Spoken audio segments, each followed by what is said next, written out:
दुनिया का सबसे पुराना लिटरेचर ऋग्वेद, दुनिया की सबसे पुरानी यूनिवर्सिटी तक्षशिला, और दुनिया का सबसे पुराना स्क्रिप्ट ब्राह्मी। तो इससे हमें पता चलता है कि पुराने समय में भारत को विश्व गुरु क्यों कहा जाता था। जिस समय दुनिया भर में लोग आदिवासी जीवन जीते थे, खाने की तलाश में इधर से उधर भटकते रहते थे, उस समय भारत में वेदों जैसे महान जो ग्रंथ हैं इनकी रचनाएं हो रही थी। यहाँ के जो स्टूडेंट थे ये यूनिवर्सिटी में पढ़ने जाया करते थे। तो हमारी जो समृद्ध विरासत रही है, भारतीय जो दर्शन रहा है, इसने दुनिया को कितना कुछ कुछ दिया है। तो आज के इस वीडियो लेक्चर में हम अपनी वैदिक फिलॉसफी के बारे में बात करेंगे कि वैदिक फिलॉसफी क्या है, वैदिक एजुकेशन क्या है, और आज के समय में वैदिक एजुकेशन का हमारी एजुकेशन में उसकी क्या इंपॉर्टेंस है। तो यही कुछ क्वेश्चंस हैं जिसके बारे में आज की इस वीडियो लेक्चर में हम जानने की कोशिश करेंगे। तो आप वीडियो को आखिरी तक देखिए, और कोई भी क्वेश्चन हो, कोई भी डाउट हो तो आप कमेंट करके जरूर आप बताइए, पूछिए। तो हम स्टार्ट करते हैं। आज के इस वीडियो लेक्चर में हम जो टॉपिक कवर करने वाले हैं, Indian perspective of philosophy through Vedas, की वेदों के माध्यम से दर्शन का भारतीय परिप्रेक्ष्य। तो सबसे पहले अगर हम वेदों की बात करें तो the ancient Indian education emerge from the Vedas, की प्राचीन भारतीय शिक्षा वेदों से ही निकली है, क्योंकि वेद जो है दुनिया का सबसे पुराना लिटरेचर है। तो इसलिए इंडियन एजुकेशन जो है उसका बेस ही वेद है। तो जैसा आप सबको पता है कि वैदिक फिलॉसफी इंक्लूड्स 4 वेद, कि वैदिक दर्शन में 4 वेद आते हैं, Rigveda, Yajurveda, Samaveda and Atharvaveda. The Vedas are the best expression of an enlightened Indian culture, कि हमारी जो समृद्ध भारतीय संस्कृति है, समृद्ध क्यों है, किस वजह से है, तो हमारे वेदों की वजह से है, वैदिक लिटरेचर की वजह से है। वेद का मतलब क्या होता है? नॉलेज। तो Veda are the source of knowledge, कि वेद क्या है? ज्ञान का भंडार है, हमारी पहचान है। Vedic philosophy describes dharma as a practice and duties, कि वैदिक टाइम में धर्म का मतलब क्या था? रिस्पॉन्सिबिलिटी था। धर्म का मतलब क्या था? कर्म था।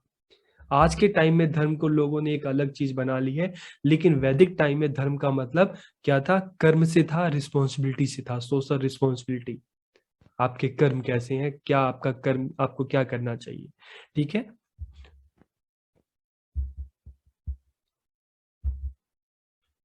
इन दिस अगर हम इस तरह से अगर हम बात करें तो the religion includes not only rituals and worship, कि जैसे मैंने आपको बताया कि रिलीजन का मतलब सिर्फ रिचुअल और वर्शिप नहीं था, but also governing a society based on वर्णाश्रम सिस्टम, कि धर्म का मतलब केवल अनुष्ठान और पूजा पाठ नहीं था, सोसाइटी को किस तरह से चलाना है।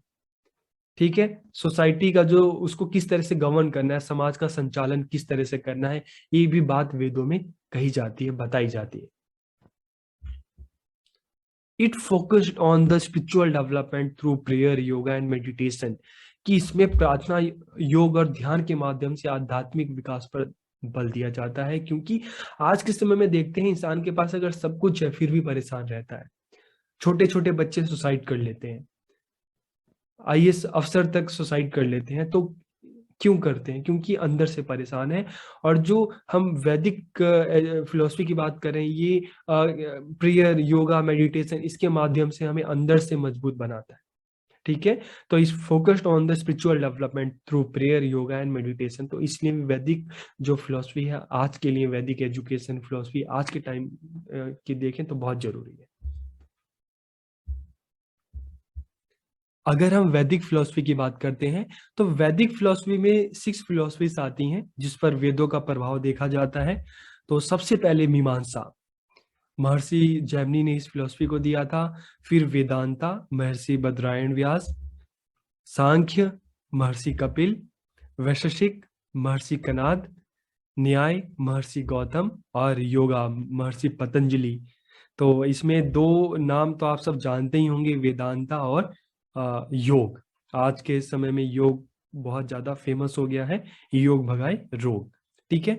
तो ये जो 6 फिलॉसफी थी जिस पर वेदों का हम देखते हैं प्रभाव, इस पर देखने को मिलता है, इन फिलॉसफीज को हम वैदिक फिलॉसफी कहते हैं। ठीक है।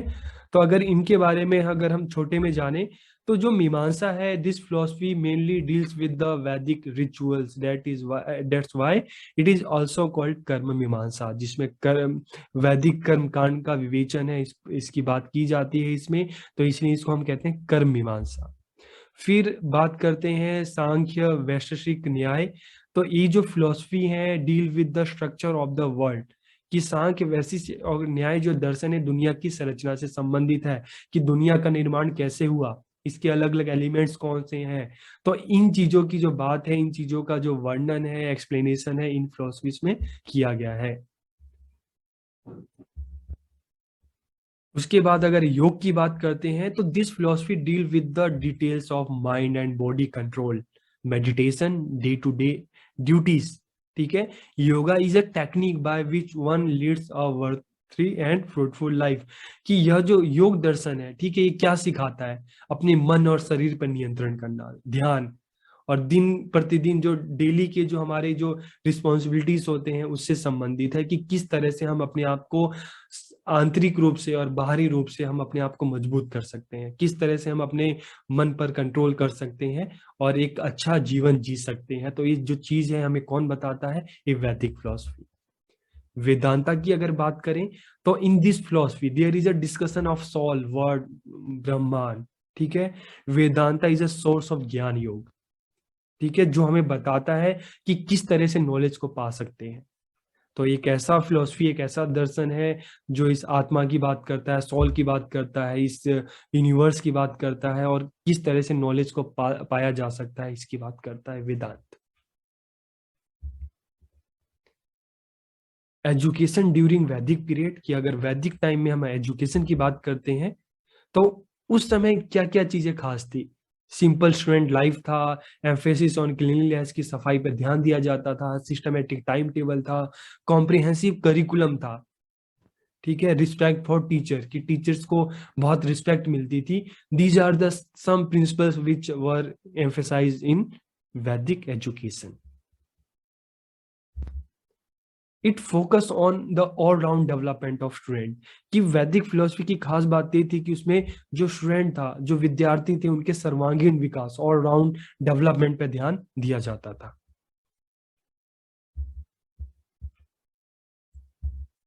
During this period education was divided into two kinds of knowledge, कि इस समय जो एजुकेशन थी उसको दो पार्ट में डिवाइड किया गया था। पहला क्या था? दिस वर्ल्डली, एंड दूसरा अदर वर्ल्डली। दिस वर्ल्डली का मतलब क्या था? कि ऐसी एजुकेशन जो इस दुनिया में रहने के लिए आपको दी जा रही है। ठीक है, जिसको फिजिकल वर्ड, जैसे मैंने आपको पहले भी बताया कि जो फिलोसफी है उसमें दुनिया को दो पार्ट्स में बताया गया था, एक फिजिकल वर्ल्ड जो हमें दिखाई देता है, और दूसरा जो है स्पिरिचुअल वर्ल्ड। ठीक है, इसी तरीके से वैदिक फिलोसफी में भी नॉलेज जो था उसको दो पार्ट्स में डिवाइड किया गया, कि जो भी बच्चों को पढ़ाया जाता था, सिखाया जाता था, एक उनको इस दुनिया के लिए तैयार किया जाता था जो हमें अपनी आंखों से दिखती है, जिसको हम कहते थे दिस वर्ल्डली, और दूसरी दुनिया जो आध्यात्मिक दुनिया है, जो सॉल गॉड की दुनिया है, जिसको हम कहते हैं परलोक, तो उसको कहते हैं अदर वर्ल्डली। तो इस तरह से एजुकेशन को, नॉलेज को दो पार्ट्स में डिवाइड किया गया था। एक एजुकेशन वो थी जो लोगों को सोशल लाइफ के लिए तैयार करती थी, और दूसरी वो थी जो स्पिरिचुअल लाइफ के लिए तैयार करती थी।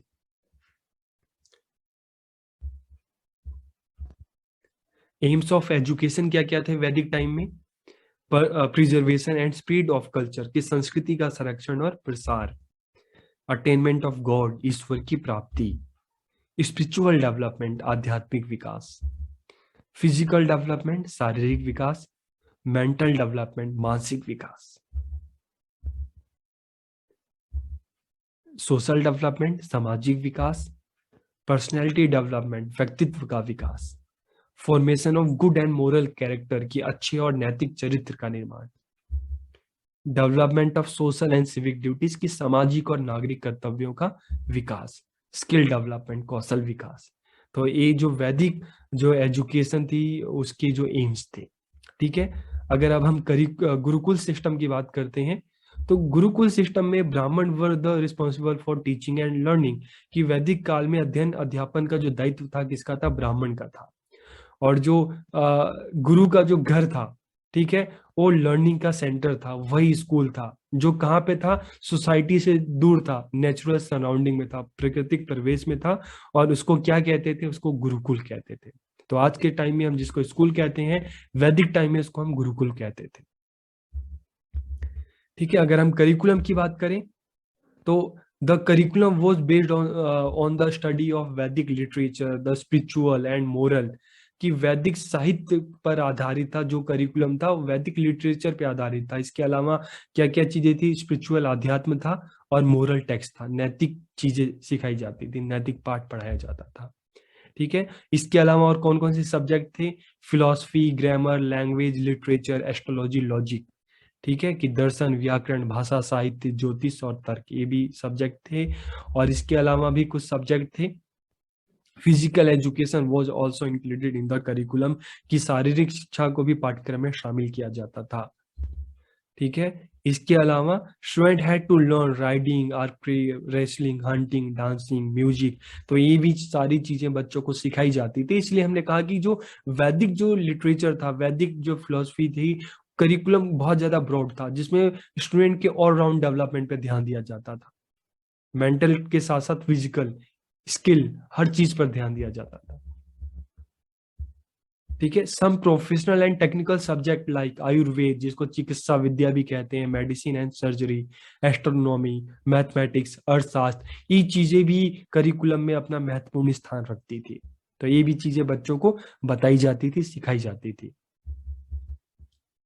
मेथड्स ऑफ टीचिंग, मेथड्स क्या क्या थे, श्रवण, सुनना, ध्यान से सुनना। ठीक है। मनन, जो भी हम चीजों को सुनते हैं, मनन करना। ठीक है। उसको समझना कि क्या है, क्यों है। ठीक है। तो श्रवण, ध्यान से सुनना, और मनन, उसको मन में बिठाना और उसके बारे में सोचना, उसको समझना, उसके तह तक पहुंचना, डीप में जाकर उसको समझना, मनन करना।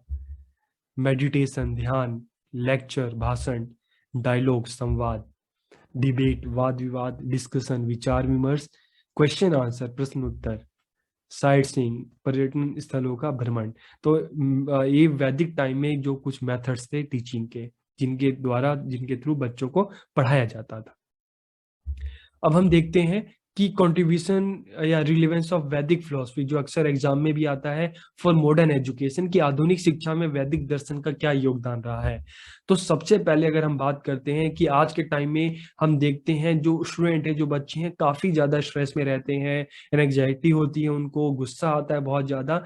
तो ऐसे में अगर हम वैदिक एजुकेशन की बात करते हैं, जहां पर बच्चों के ऑलराउंड डेवलपमेंट पर, स्पिरिचुअलिटी पे ध्यान दिया जाता था, मेडिटेशन पे ध्यान दिया जाता था।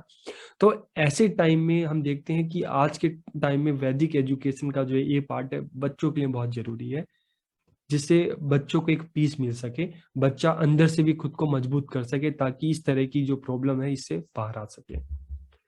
It is more than an education system, it is a way of life. कि वैदिक जो हम वेद की बात करते हैं, वैदिक फिलोसफी, सिर्फ वो एजुकेशन नहीं था, वो जीवन जीने का एक तरीका था, जिसमें कर्मा की बात की गई है, जिसमें योग की बात की गई है, जिसमें अपनी लाइफ को किस तरह से अच्छा बनाया जा सके इसकी बात की गई है। तो एक जीवन जीने का तरीका था। Unlike modern education, it focus on the all round development of student, कि उसमें आज की एजुकेशन में नहीं, कि जहाँ पे सिर्फ बच्चों को सिर्फ 90% है, 95% है, इस तरह से नहीं। सिर्फ एजुकेशन एक अलग चीज है, लेकिन एजुकेशन के साथ साथ ऑलराउंड डेवलपमेंट पर ध्यान दिया जाता था वैदिक टाइम में। ठीक है। तो उस वैदिक टाइम की एक खास बात है वैदिक एजुकेशन की। ठीक है। इसके अलावा डिसिप्लिन पे ध्यान दिया जाता था, टीचर पीपल रिलेशन, जिसमें विद्यार्थी और गुरु का संबंध किस तरह से था, एक पिता पुत्र के समान था। करिकुलम जो काफी ब्रॉड करिकुलम है, जो इस सोशल लाइफ के लिए भी बच्चों को तैयार करता है, और स्पिरिचुअल लाइफ के लिए भी। Teaching methods, simple life of student. ठीक है। इसके अलावा एजुकेशन फॉर सेल्फ सफिशिएंसी, की आज के टाइम में हम बात करते हैं आत्मनिर्भरता की, कि ऐसी एजुकेशन हो जो हमें आत्मनिर्भर बनाए। तो वैदिक टाइम में भी इस तरह की एजुकेशन दी जाती थी। वैल्यू बेस्ड एजुकेशन, मूल्य आधारित शिक्षा। Common education system for all, ठीक है, कि सभी के लिए समान शिक्षा प्रणाली। कॉमन एजुकेशन, चाहे कोई अमीर है चाहे कोई गरीब, सब एक ही जगह पे जाके बच्चे पढ़ेंगे। ठीक है। तो इसलिए कॉमन एजुकेशन। स्किल डेवलपमेंट, कौशल विकास पर जोर दिया जाता था, प्रैक्टिकल एजुकेशन, व्यवहारिक शिक्षा पर ध्यान दिया जाता था। ठीक है, तो आप सबको ये वीडियो कैसी लगी आप कमेंट करके आप जरूर बताइए। आप सबका बहुत बहुत धन्यवाद।